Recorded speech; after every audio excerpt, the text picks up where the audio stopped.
5 nonverbal mistakes that destroys female attraction. In this video, we're talking over the secret sauce. 10% is what you say. 90% is how you say it. And in this video, we're going over 5 nonverbal secrets that really destroy attraction.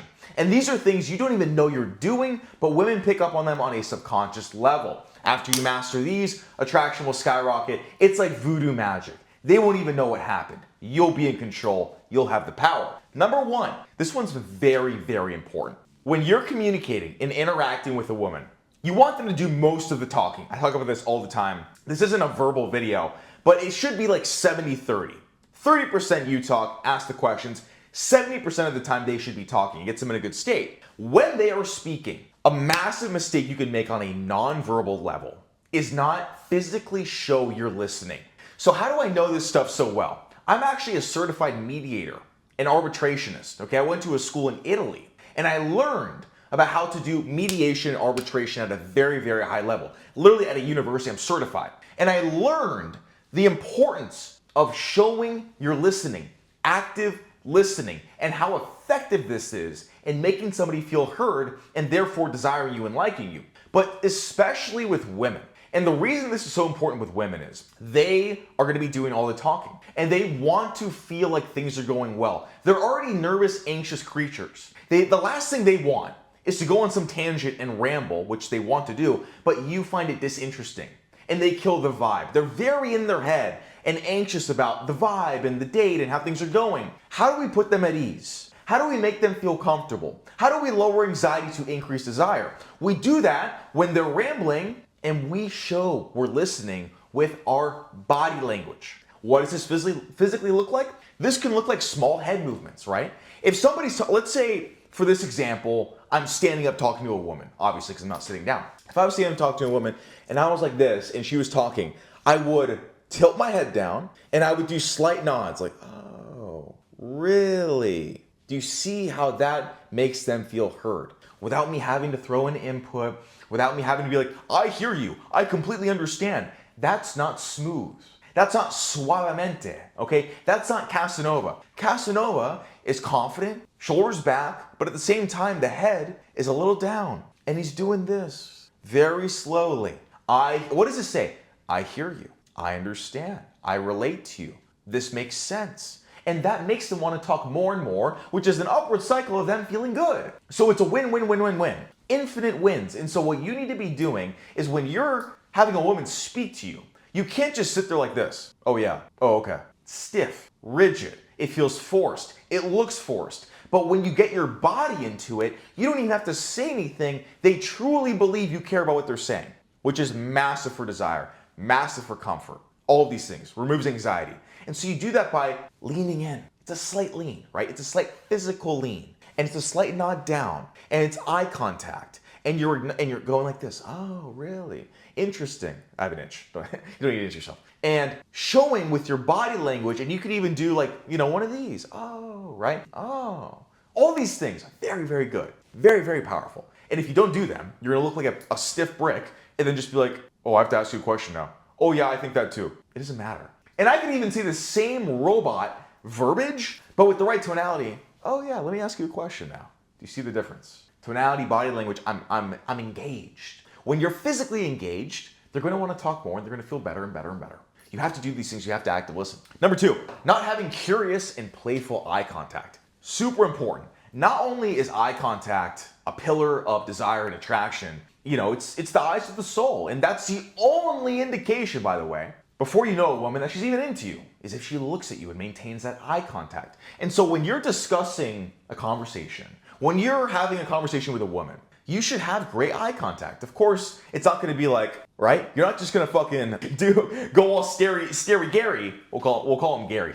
Don't be a scary Gary. But you want to hold the eye contact tastefully, okay? Again, hold is not like laser beam lock in. It's hold, then you go to your drink, then you gaze off, then you look that way, and then you hold again. But when you hold with your eyes, it should be curious and playful, right?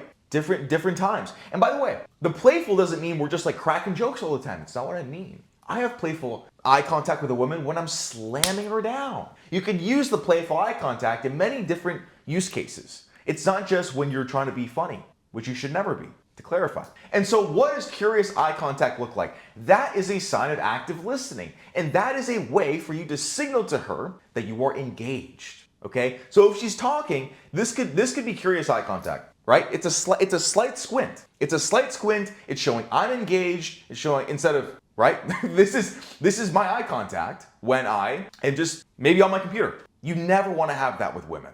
Because it's gonna feel so uncomfortable, it's not gonna put them at ease. So you squint, like that. You just squint a little bit and you show interest in the eyes. And then it brings the emotion forward, it makes them more engaged. Now, in terms of playful eye contact and how that would work when you're teasing or when you're, whatever the hell you're doing, that could be like something like that, right? So if I tease a girl, let's say the girl I went up to recently, I teased her about not being dirty blonde, right? She said she was dirty blonde, and I said, if you're dirty blonde, then I'm Chinese. And I just stood there like this, right? I'm fucking teasing you with my eyes. But if I were to be like, if you're dirty blonde, I'm Chinese, bro, it's not gonna land. And so all these things are really, really important. There's different ways you can manipulate your eyes to make an emotion in somebody immediately, instantaneously, by when they look at you and the feeling it gives them on a subconscious level. You need to master this stuff. Number 3, minimizing your physical space, very important. Okay, that you don't do this. And this is the mistake. You don't want to, if you're sitting, slouch, right? Do this. You really want to be spread out. Even in times, right? And so like, here's the distinction, right? Because I said lean in. Leaning in is not minimizing. So I could be spread out with my arm up. Maybe she's right here, whatever. My arm's up on the couch on a first date. I can lean in while being spread out. Lean in, spread out. Doom, doom. That's the move.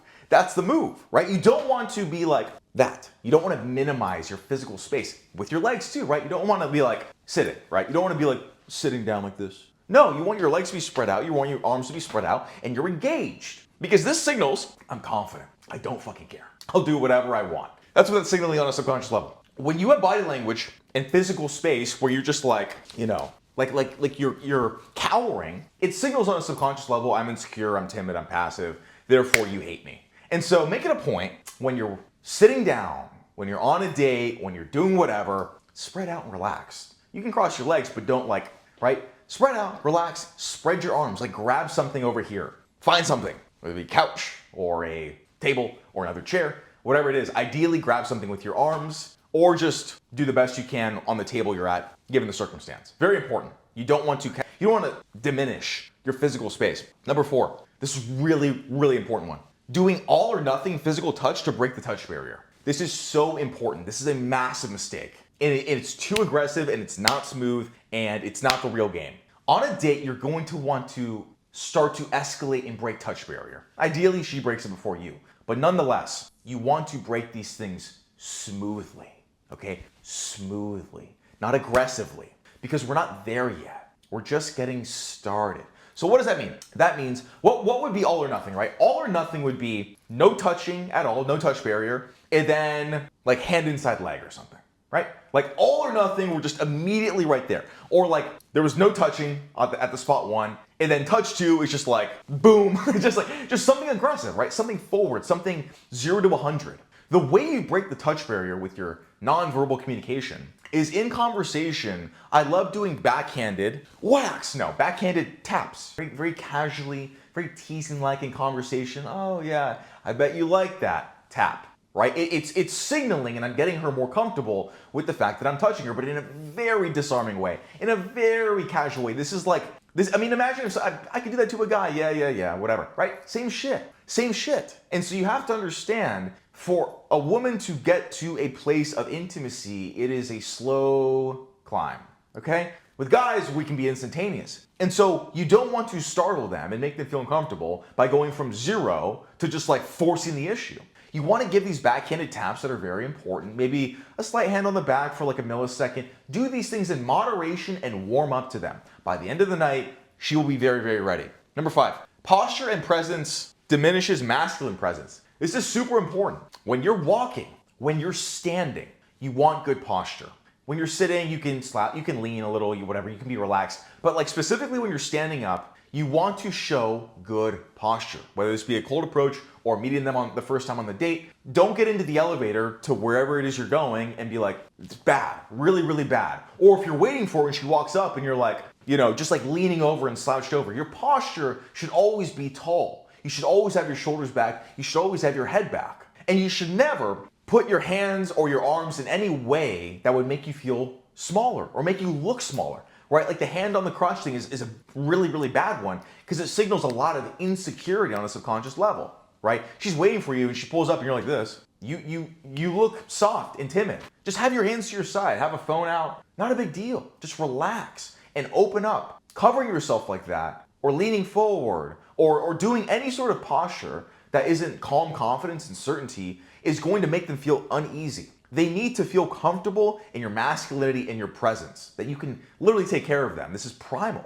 This is subconscious. No man that has the posture that is poor or covers himself signals to them that he can take care of them, protecting or providing, because he's insecure of himself. So why would she be secure of you and confident in your ability? She wouldn't. And so you need to demonstrate with your head up, your shoulders back, your hands by your side, all of these things. When you hug, you're not like, woo. Don't do any of that. Don't do any of that. And if you struggle with internal confidence, act as if and treat it like a movie and like you're an actor, like you're just Brad Pitt or whatever, or you're me. I don't care. You can be me too. Show the confidence with your nonverbal style of presenting yourself. And I love using hands. This isn't on here, but I love using hands when I talk too.